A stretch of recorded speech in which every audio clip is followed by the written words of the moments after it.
Hi hello friends, ನಮಸ್ಕಾರ. Shri studio ಚಾನಲ್ಗೆ ನಿಮಗೆಲ್ರಿಗೂ ಸ್ವಾಗತ. ಸೊ ಇವತ್ತು ಒಂದು ಬಿಳಿಯಾಗಿರೋ ಕೂದಲನ್ನು ಕಪ್ಪೆ ಹೇಗೆ ಮಾಡೋದು ಮೆಹಂದಿ ಪೌಡ್ರನ್ನು ಯೂಸ್ ಮಾಡಿ ಅಂತ ಒಂದು ಹೇರ್ ಪ್ಯಾಕ್ ಹೇಳ್ಕೊಡ್ತೀನಿ, ನೋಡೋಣ ಬನ್ನಿ. ಅದನ್ನ ನೀವು ಯೂಸ್ ಮಾಡಿದಾಗ ನಿಮ್ಮ ಕೂದಲಿಗೆ 100% ಗ್ಯಾರಂಟಿ ರಿಸಲ್ಟ್ ಸಿಗುತ್ತೆ. ಅದರಿಂದ ನಾನು ಸ್ವತಃ ಯೂಸ್ ಮಾಡ್ತಾ ಇದ್ದೀನಿ ಇದನ್ನು ತುಂಬ ದಿನದಿಂದ. ಸೊ ಇದನ್ನು 15 ದಿನಕ್ಕೆ ಒಂದು ಸಾರಿ ಯೂಸ್ ಮಾಡಬೇಕು. ಇದು ಹೇಗೆ ಇದರಲ್ಲಿ ಇಂಗ್ರೀಡಿಯೆಂಟ್ಸ್ ಏನು ಬೇಕು ಅಂತ ನೋಡೋಣ, ಆಮೇಲೆ ಇದು ಮಾಡೋದು ಹೇಗೆ ಅಂತ ಮೆಥಡ್ ನೋಡೋಣ, ಆಮೇಲೆ ಲಾಸ್ಟಲ್ಲಿ ಯಾವ ಇಂಗ್ರೀಡಿಯೆಂಟಿಂದ ನಮಗೆ ಏನು ಹೆಲ್ಪ್ ಆಗುತ್ತೆ ಅಂತ ನಾನು ತಿಳಿಸ್ಕೊಡ್ತೀನಿ ನಿಮಗೆ. ಅದಕ್ಕೂ ಮುಂಚೆ ನನ್ನ ಚಾನಲ್ನ ಸಬ್ಸ್ಕ್ರೈಬ್ ಮಾಡ್ಕೊಳ್ಳಿ. ಸೊ ನನಗೂ ಮೋಟಿವೇಶನ್ ಸಿಗುತ್ತೆ ಈ ಥರ ವಿಡಿಯೋಸ್ ಮಾಡಿ ಹಾಕೋಕ್ಕೆ. ಸೊ ನಾನು ಮಾಡೋ ವಿಡಿಯೋಸಿಂದ ಇನ್ನೊಬ್ಬರಿಗೆ ಹೆಲ್ಪ್ ಆಗಲಿ ಅಂತ ನಾನು ಮಾಡ್ತಾ ಇರೋದು. ಸೊ ಅದಕ್ಕೆ ಇದಕ್ಕೆ ಏನೇನು ಇಂಗ್ರೀಡಿಯೆಂಟ್ಸ್ ಬೇಕು ಅಂತ ನೋಡೋಣ ಬನ್ನಿ. ಮೊದಲಿಗೆ ಮೆಹಂದಿ ಪೌಡರು, ಎರಡನೇದಾಗಿ ಕರಿಬೇವಿನ ಎಲೆ, ಮೂರನೇದಾಗಿ ಟೀ ಪೌಡರು, ನಾಲ್ಕನೇದು ಹರಳೆಣ್ಣೆ, ಐದನೇದು ಆಲ್ಮಂಡ್ ಆಯಿಲ್, ಬಾದಾಮಿ ಎಣ್ಣೆ. ಸೊ ಈ 5 ಇಂಗ್ರೀಡಿಯೆಂಟ್ ಬೇಕು ಇದು ಪ್ಯಾಕನ್ನು ತಯಾರು ಮಾಡೋಕ್ಕೆ. ಸೊ ಇದನ್ನು ಹೇಗೆ ಮಾಡೋದು ಅಂತಂದರೆ, ಮೆಹಂದಿ ಪೌಡರ್ ಒಂದು ಕಬ್ಬಿಣದ ಬಾಣಲೆಗೆ ಹಾಕ್ಕೊಳ್ಳಿ.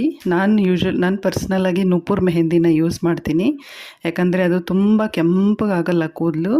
ಸೊ ನಮ್ದು ಅದೇನು ನ್ಯಾಚುರಲ್ ಹೇರ್ ಕಲರ್ ಇರುತ್ತಲ್ವ, ಅಂದರೆ ನಮ್ಗೆ ಇವಾಗ ಕಪ್ಪಗಿರುತ್ತೆ, ಒಂಚೂರು ಬೆಳ್ಳಗಾಗಿರುತ್ತೆ. ಸೊ ಅದನ್ನೇ ಮೇಂಟೈನ್ ಮಾಡುತ್ತೆ, ತೀರಾ ಒಂಥರ ರೆಡ್ಡಿಶ್ ಆಗಿ ಮಾಡಲ್ಲ ಅದು ಹಚ್ಚಿ ತೊಳೆದ ಹೇರ್ ವಾಶ್ ಆದಮೇಲೆ. ಸೊ ನೂಪುರ್ ಮೆಹಂದಿ ನಾನು ಪರ್ಸ್ನಲಾಗಿ ಯೂಸ್ ಮಾಡೋದು. ಸೊ ಈ ಮೆಹಂದಿಯನ್ನು ಒಂದು ಕಬ್ಬಿಣದ ಬಾಣಲೆಗೆ ಹಾಕ್ಕೊಂಡು ಒಲೆ ಮೇಲೆ ಒಂದು ಪಾತ್ರೆಯಲ್ಲಿ 1 ಗ್ಲಾಸ್ ನೀರು ಹಾಕಿಬಿಟ್ಟು ಅದಕ್ಕೆ ಟೀ ಪೌಡರು ಮತ್ತು ಕರಿಬೇವಿನ ಎಲೆ ಫ್ರೆಶ್ ಆಗಿರಬೇಕು. ಸೊ ಅವೆರಡನ್ನು ಹಾಕಿ ಚೆನ್ನಾಗಿ ಕುದಿಸಿ ಅದನ್ನೆರಡನ್ನು. ಸೊ ಇವಾಗ 1 ಗ್ಲಾಸ್ ಹಾಕಿದ್ದೀರಿ ಅಂದರೆ ಅದರ ಒಂದು 3/4 ಇರಲಿ, ಅದು ಒಂದು ಸ್ವಲ್ಪ ಕುದಿಬೇಕದು. ಕುದ್ದ ಮೇಲೆ ನಿಮಗೆ ಗೊತ್ತಾಗುತ್ತೆ, ಕರಿಬೇವಿನ ಎಲೆನೂ ಚೇಂಜ್ ಆಗುತ್ತೆ ಕಲರು.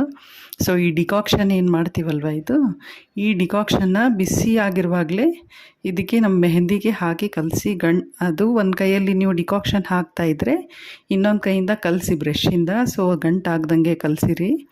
ಸೊ ಇದನ್ನು ಕಲಸಿ ಆಮೇಲೆ ಇದು ಎಲ್ಲ ಪೇಸ್ಟ್ ಆದಮೇಲೆ ಇದಕ್ಕೆ 1 ಟೀ ಸ್ಪೂನು ಹರಳೆಣ್ಣೆ ಹಾಕಿ, 1 ಟೀ ಸ್ಪೂನು ನಮ್ಮ ಆಲ್ಮಂಡ್ ಆಯಿಲ್ ಹಾಕಿ, ಇದಿಷ್ಟನ್ನು ಹಾಕಿ ಕಲಸಿ. ಸೊ ಇದನ್ನು ನೀವು ನಾಳೆ ಬೆಳಿಗ್ಗೆ ಹಚ್ಕೋತೀರ ಮೆಹಂದಿ ಅಂದರೆ ಇವತ್ತು ರಾತ್ರಿನೇ ಕಲಸಿಡ್ಬೇಕಿದು. ಯಾಕೆ ಅಂದರೆ ಇದೆಲ್ಲ ಅದು ಚೆನ್ನಾಗಿ ಡೈಲ್ಯೂಟ್ ಆಗುತ್ತೆ ಮೆಹಂದಿಯಲ್ಲಿ. ಆಮೇಲೆ ಆ ಕಬ್ಬಿಣ ಬಾಣಲೆಯಲ್ಲಿ ಏನು ಕಲಸಿರ್ತೀವಲ್ವ, ಸೊ ಆ ಕಿಲ್ಬಿನ ಅಂಶ ಏನಿರುತ್ತೆ ಅದು ಹೇರ್ಗೆ ತುಂಬ ಒಳ್ಳೆಯದು. ಸೊ ಅದಕ್ಕೆ ಒಂದು ರಾತ್ರಿ ಮೊದಲೇ ಕಲಸಿಡ್ಬೇಕು ಇದನ್ನು. ಸೊ ಇದನ್ನು ಹಾಕ್ಕೊಂಡ್ಬಿಟ್ಟು ಅದನ್ನೇನು ಮಾಡಿ 1.5 ಗಂಟೆ ಸಾಕು ತಲೆಯಲ್ಲಿರೋದು. ತುಂಬ ಒಣಗೋಗಿ ಬಿಡಬೇಡಿ, ಯಾಕಂದರೆ ತುಂಬ ಒಣಗಿಬಿಟ್ರೆ ಹೇರ್ ತುಂಬ ಡ್ರೈ ಆಗಿಬಿಡುತ್ತೆ ಆಮೇಲೆ ವಾಶ್ ಮಾಡಾದ್ಮೇಲೆ. ಸೊ ನೀವು ತಲೆ ಸ್ನಾನ ಮಾಡಾದ್ಮೇಲೆ ತುಂಬ ಒಣಗ್ದಂಗೆ ಅನಿಸುತ್ತೆ ಕೂದಲು. ಸೊ ಇದು ಇನ್ನೂ ಮೆಹಂದಿ ತಲೆಯಲ್ಲಿ ಇನ್ನೂ ಹಸಿನೇ ಇದೆ ಅನ್ನುವಾಗಲೇ 1.5 ಗಂಟೆಗೆ ಇನ್ನೂ ಹಸಿ ಇರುತ್ತೆ, ತೀರಾ ಒಣಗಿರಲ್ಲ. ಸೊ ಆ ಟೈಮಲ್ಲೇ ನೀವು ಹೇರ್ ವಾಶ್ ಮಾಡಬೇಡಿ. ಸೊ ನೆಕ್ಸ್ಟ್ ಡೇ ಬೇಕಿದ್ರೆ ಶಾಂಪೂ ಹಾಕ್ಕೊಂಡು ಆಮೇಲೆ ವಾಶ್ ಮಾಡ್ಕೊಳ್ಳಿ. ಸೊ ಇದನ್ನು ಈ ಥರ ಅಪ್ಲಿಕೇಶನ್ ಮಾಡಬೇಕು. ಸೊ ಈ ಇಂಗ್ರೀಡಿಯೆಂಟಲ್ಲಿ ಯಾವುದರಿಂದ ಏನು ಲಾಭ ಆಗುತ್ತೆ ಅಂತ ನೋಡೋಣ ಬನ್ನಿ. ಸೊ ಮೆಹಂದಿ ಪೌಡರಿಂದ ಏನಾಗುತ್ತೆ ಅಂದರೆ ಹೇರ್ ಫಾಲ್ ಕಡಿಮೆ ಆಗುತ್ತೆ. ಕೆಲವೊಬ್ಬರಿಗೆ ಹೇರ್ ಫಾಲ್ ತುಂಬ ಆಗ್ತಿರುತ್ತಲ್ವ, ಸೊ ಅದು ಮೆಹಂದಿ ಪೌಡ್ರಲ್ಲಿ ಆ ಅಂಶ ಇದೆ, ಹೇರ್ ಫಾಲ್ನ ಕಡಿಮೆ ಮಾಡೋದು. ಆಮೇಲೆ ಇದು ನಮ್ಮ ಸ್ಕಾಲ್ಪಲ್ಲಿ ಅಂದರೆ ನೆತ್ತಿಲಿ ಬ್ಲಡ್ ಸರ್ಕ್ಯುಲೇಷನ್ ಮಾಡೋಕ್ಕೆ ಹೆಲ್ಪ್ ಮಾಡುತ್ತೆ. ಇದು ಮೆಹಂದಿ ಸ್ಟಿಮ್ಯುಲೇಟ್ ಮಾಡುತ್ತೆ, ಅಂದರೆ ಬ್ಲಡ್ ಸರ್ಕ್ಯುಲೇಷನ್ ಸ್ಟಿಮ್ಯುಲೇಟ್ ಆದರೆ ನಿಮಗೆ ಕೂದಲು ಗಟ್ಟಿ ಇರುತ್ತೆ, ಬೇಗ ಉದ್ರೋಗಲ್ಲ. ಆಮೇಲೆ ಕಂಡೀಷ್ನಿಂಗ್ ಪ್ರಾಪರ್ಟಿ ಇದೆ ಇದು. ಕಂಡೀಷ್ನಿಂಗ್ ಅಂದರೆ ಈ ಸಾಫ್ಟ್ ಆಗೋದು, ಸ್ಮೂತ್ ಆಗೋದು, ಸಿಲ್ಕಿ ಆಗೋದು, ಒಂಥರ ಕಂಡೀಷ್ನರ್ ಚೆನ್ನಾಗಿ ಕಲರ್ ಹಾಕಿರೋರ್ದು ಎಷ್ಟು ಶೈನಿ ಇರುತ್ತಲ್ವ ಕೂದಲು, ಆ ಥರ ಆಗುತ್ತೆ ಇದು. ಸೊ ಇದು ಫಸ್ಟ್ ಬೆನಿಫಿಟ್ ಇದು. ಸೆಕೆಂಡ್ ಬೆನಿಫಿಟ್ ಏನಂದರೆ ಇದಕ್ಕೆ ಆ್ಯಂಟಿ ಫಂಗಲ್ ಪ್ರಾಪರ್ಟಿ ಇದೆ. ಇದು ಆ್ಯಂಟಿ ಫಂಗಲ್ ಅಂದರೆ ಇವಾಗ ನಿಮಗೆ ಏನಾದರೂ ತಲೆಯಲ್ಲಿ ಇನ್ಫೆಕ್ಷನ್ ಆಗಿದ್ದರೆ, ಈ ಪೊಲ್ಯೂಷನ್ ಇರುತ್ತೆ ಹೊರಗಡೆ ಎಲ್ಲ ಧೂಳು ಅದೆಲ್ಲ ತಲೆಯಲ್ಲಿ ಕೂತ್ಕೊಂಡಿರುತ್ತೆ. ಇನ್ನೇನೋ ಡ್ಯಾಂಡ್ರಫ್ ಪ್ರಾಬ್ಲಮ್ ಇರೋರಿಗೆ ಕೆಲವೊಂದು ಪೊಲ್ಯೂಷನ್ ಆಗಿ ಅದು ಏನಾಗಿರುತ್ತೆ, ಒಂಥರ ಇಚ್ಚಿಂಗ್ ಥರ ಆಗ್ತಿರುತ್ತೆ ತಲೆಯಲ್ಲಿ. ಸೊ ಆ ಆ್ಯಂಟಿ ಫಂಗಲ್ ಪ್ರಾಪರ್ಟಿ ಈ ಪೌಡ್ರಲ್ಲಿದೆ, ಮೆಹಂದಿ ಪೌಡ್ರಲ್ಲಿ. ಸೊ ಇದನ್ನು ಹಾಕ್ಕೊಳ್ತಿದ್ರೆ ನಿಮಗೆ ನಿಧಾನಕ್ಕೆ ಅದು ಕಡಿಮೆ ಆಗಿ ಹೋಗುತ್ತೆ, ಫಂಗಲ್ಲೆಲ್ಲ ಇನ್ಫೆಕ್ಷನ್ ಹೋಗಿಬಿಡುತ್ತೆ ಅದು.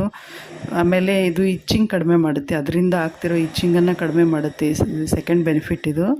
ಆಮೇಲೆ ಇದು ಥರ್ಡ್ ಬೆನಿಫಿಟ್ ಏನಂದರೆ ನ್ಯಾಚುರಲ್ ಹೇರ್ ಡೈ ಇದು ಏನು ಕೆಮಿಕಲ್ ಇಲ್ಲ, ಯಾಕಂದರೆ ಮನೆಯಲ್ಲೇ ಮಾಡೋಂಥದ್ದು ಇದು. ಸೊ ನ್ಯಾಚುರಲ್ ಹೇರ್ ಡೈ ಅಂತಲೇ ಹೇಳ್ಬೋದು. ನಮ್ಮ ಕಣ್ಣೆದುರಿಗೆ ನಾವು ಮಾಡ್ಕೊಂಡಾಗ ಕೆಮಿಕಲ್ ಇರಲ್ಲ ಅಂತ ನಮಗೆ ಗೊತ್ತಿರುತ್ತಲ್ವ. ಸೊ ಇದನ್ನು ಆರಾಮಾಗಿ ಹಚ್ಕೋಬೋದು. ಇದರಿಂದ ಮತ್ತೇನಾದರೂ ಸೈಡ್ ಎಫೆಕ್ಟ್ ಆಗುತ್ತಾ ಅಂತ ಏನೂ ಭಯ ಇರಲ್ಲ. ಸೊ ಇದು 3 ಬೆನಿಫಿಟ್ಟು ಹೈಲೈಟ್ ಮಾಡ್ತಿರೋದು. ಆಮೇಲೆ ಕರಿಬೇವಿನಲ್ಲಿ ಅಂತೂ ಯೂಶ್ವಲಿ ಹೇರ್ಗೆ ತುಂಬ ಒಳ್ಳೆಯದು ಗೊತ್ತಿರೋದು. ಇದು ಹೇರ್ ಫಾಲಿಕಲ್ಸ್ ಇರುತ್ತಲ್ವ, ಅದನ್ನು ಕೂದಲು ಬೆಳೆಯೋಕ್ಕೆ ಒಂಥರ ಉತ್ತೇಜಿಸುತ್ತೆ, ಸ್ಟಿಮ್ಯುಲೇಟ್ ಮಾಡುತ್ತೆ ಇದು ಕರಿಬೇವಿನೆಲೆ.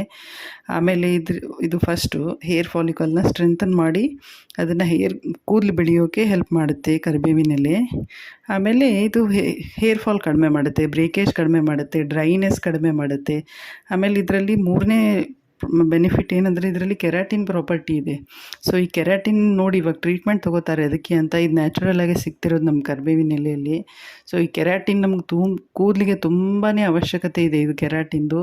ಇದು ಕಡಿಮೆ ಆದಾಗಲೇ ಫ್ರಿಝಿ ಹೇರ್ ಆಗೋದು, ಒಣಗ್ದಂಗೆ ಆಗೋದು, ಒಂಥರ ಡಲ್ ಆಗೋದು ಅದೆಲ್ಲ ಕಾಣಿಸುತ್ತೆ. ಸೊ ಅದು ಕೆರಾಟಿನ್ ಅನ್ನೋ ಅಂಶ ನಮ್ಮ ಕೂದಲಲ್ಲಿ ಕಡಿಮೆ ಆದಾಗ ಹೀಗೆಲ್ಲ ಆಗುತ್ತೆ. ಸೊ ಈ ಕರಿಬೇವಿಂದ ಅದರ ಲಾಭ ಅಂದರೆ ರಿಜುವಿನೇಟ್ ವಾಪಸ್ ಪಡ್ಕೋಬೋದು ಅದನ್ನು. ಸೊ ಕರಿಬೇವಿನ ಎಲೆದು ಇಷ್ಟು ಲಾಭ ಇದೆ. ಆಮೇಲೆ ಹರಳೆಣ್ಣೆಯಿಂದ ಏನು ಲಾಭ ಇದೆ ಫಸ್ಟ್ ಬೆನಿಫಿಟ್ ಅಂದರೆ ಇದು ಕೂದಲನ್ನು ಮಾಯಿಶ್ಚರ್ ಮಾಡುತ್ತೆ. ಅಂದರೆ ಒಣಗೋಗಿರುತ್ತಲ್ವ ಕೂದಲು, ಪದೇ ಪದೇ ಶಾಂಪು ಹಾಕಿ ತೊಳ್ಕೊಂಡ್ರೂ ಕೂದಲು ಒಣಗೋಗುತ್ತೆ. ಸೊ ಅದನ್ನು ಮೇಂಟೈನ್ ಮಾಡುತ್ತೆ. ಆ ಮಾಯಿಶ್ಚರ್ ಮೇಂಟೈನ್ ಆದರೆ ಏನಾಗುತ್ತೆ ಅಂದರೆ ನಮ್ಗೆ ಕೂದಲು ಡ್ರೈ ಆಗೋದು, ಫ್ರಿಝಿ ಆಗೋದು, ಒಣಗೋದಂಗೆ ಆಗೋದು ಅದೆಲ್ಲ ಕಡಿಮೆ ಆಗುತ್ತೆ. ಹರಳೆಣ್ಣೆ ಹಚ್ಚೋರಿಗೆ ಗೊತ್ತಿರುತ್ತೆ ಇದು ಯೂಶ್ವಲಿ. ಆಮೇಲೆ ತುಂಬ ಸ್ಮೂತ್ ಆಗುತ್ತೆ ಕೂದಲು ಇದರಿಂದ. ನೀವು ಹಚ್ಚಿದಾಗೆ ಗೊತ್ತಾಗುತ್ತೆ ಹರಳೆಣ್ಣೆ ಮೆತ್ತಗಾಗಿಬಿಟ್ಟಿರುತ್ತೆ ಕೂದಲು. ಸೊ ಇದು ಕ್ಯಾಸ್ಟ್ರ್ ಆಯಿಲ್ ಹರಳೆಣ್ಣೆದು ಇದು ಬೆನಿಫಿಟ್ಟು. ಆಮೇಲೆ 4ನೇದು ನಮಗೆ ಆಲ್ಮಂಡ್ ಆಯಿಲ್, ಅದರದಂತೂ ಬೇರೆ ಏನೂ ಬೇಡ, ಒಂದೇ ಒಂದು ಸಾಕು. ಏನಂದರೆ ಇದರಲ್ಲಿ ವಿಟಮಿನ್ ಇ ಇದೆ. ಆ ವಿಟಮಿನ್ ಇ ನಮಗೆ ಎಷ್ಟು ಎಫೆಕ್ಟಿವ್ ಇದೆ ಅಂದರೆ ತಲೆಗೆ ಕಂಪಲ್ಸರಿ ಬೇಕೇ ಬೇಕು ಕೂದಲು ಬೆಳವಣಿಗೆಗೆ. ಆಮೇಲೆ ಕೂದಲದ್ದು ಎಲ್ಲ ಪ್ರಾಬ್ಲಮ್ಸ್ಗೂ ಒಂದೇ ಈ ಶೂಟಿಂಗ್ ಥರ ಮಾಡೋದು ಅಂದರೆ ವಿಟಮಿನ್ ಇ. ಸೊ ಅದು ನಮ್ಮ ಬಾದಾಮಿ ಎಣ್ಣೆಯಲ್ಲಿದೆ. ಸೊ ಅದನ್ನ ಹಾಕಿದ್ರೆ ನಿಮಗೆ ಇದು ಒಂಥರ ಎಲ್ಲ ಸೇರಿಬಿಟ್ಟು ಒಂದು ರಾಮಬಾಣ ಥರ ಹೆಲ್ಪ್ ಮಾಡುತ್ತೆ ಇದು. ನಾನು ಪರ್ಸ್ನಲಾಗಿ ನನಗೆ ಎಕ್ಸ್ಪೀರಿಯೆನ್ಸ್ ಇದೆ ಇದು. ತುಂಬ ಚೆನ್ನಾಗಿ ನಿಮಗೆ ನೆಕ್ಸ್ಟ್ ಡೇ ನಿಮ್ಗೆ ಗೊತ್ತಾಗ್ಬಿಡುತ್ತೆ ಹೇರ್ ವಾಶ್ ಮಾಡಿದ್ಮೇಲೆ ಎಷ್ಟೊಂದು ಚೆನ್ನಾಗಾಗುತ್ತೆ ಕೂದಲು ಅಂತ. ಸೊ ಇದ್ರ 2 ಅಪ್ಲಿಕೇಶನ್ ಸಾಕು ನಿಮಗೆ ಗೊತ್ತಾಗೋಕ್ಕೆ ರಿಸಲ್ಟು. ಇವಾಗ ಹಚ್ಚಿದ್ದೀರಾ ಅಂದರೆ ಒಂದು 15 ದಿನ ಬಿಟ್ಟು ಇನ್ನೊಂದು ಸರಿ ಪ್ಯಾಕ್ ಹಾಕಿದ್ದು 15 ದಿವ್ಸಕ್ಕೆ ಒಂದು ಸರಿ ಪ್ಯಾಕ್ ಹಾಕೋದು ಇದು. ಸೊ ಈ 15 ದಿನ ಬಿಟ್ಟು ಹಾಕಿ 2 ಅಪ್ಲಿಕೇಶನಲ್ಲಿ ಗೊತ್ತಾಗ್ಬಿಡುತ್ತೆ ನಿಮ್ಗೆ ರಿಸಲ್ಟ್ 100% ಸಿಗುತ್ತೆ ಇದ್ರ ರಿಸಲ್ಟು. ಭಾರಿ ಎಫೆಕ್ಟಿವ್ ಇದೆ. ನಾನು ಸ್ವತಃ ಎಷ್ಟೋ ಜನ ಟ್ರೈ ಮಾಡೋಕ್ಕೆ ಹೇಳಿದ್ದೀನಿ, ಎಲ್ಲರೂ 100% ರಿಸಲ್ಟ್ ಕೊಟ್ಟಿದೆ ಅಂತಲೇ ನನಗೆ ಹೇಳ್ತಿರೋದು. ಸೊ ಟ್ರೈ ಮಾಡಿ ಇದನ್ನೊಮ್ಮೆ ಖಂಡಿತ. ಬೇರೆ ಎಲ್ಲ ಮಾಡಿ ಬೇಜಾರಾಗಿಬಿಟ್ಟಿದ್ರೆ ಇದನ್ನು ಖಂಡಿತ ಟ್ರೈ ಮಾಡಿ, ರಿಸಲ್ಟ್ ಇದೆ ನಿಮಗೆ. ನೀವೇ ಕಮೆಂಟ್ ಮಾಡ್ತೀರಾ ನಮಗೆ ಎಫೆಕ್ಟ್ ಆಗಿದೆ ಅಂತ. ಸೊ ನಿಮಗೆ ಏನಾದರೂ ಡೌಟ್ಸ್ ಇದ್ದರೆ ಕಮೆಂಟ್ಸ್ ಮಾಡಿ, ಲೈಕ್ ಮಾಡಿ, ಶೇರ್ ಮಾಡಿ, ಹಾಗೆ ಬೆಲ್ ಐಕಾನ್ ಒತ್ತಿ. ಸೊ ನಾನು ಹಾಕೋ ವೀಡಿಯೋಸ್ಗೆ ನಿಮಗೆ ನೋಟಿಫಿಕೇಷನ್ ಬರುತ್ತೆ. Okay, thank you.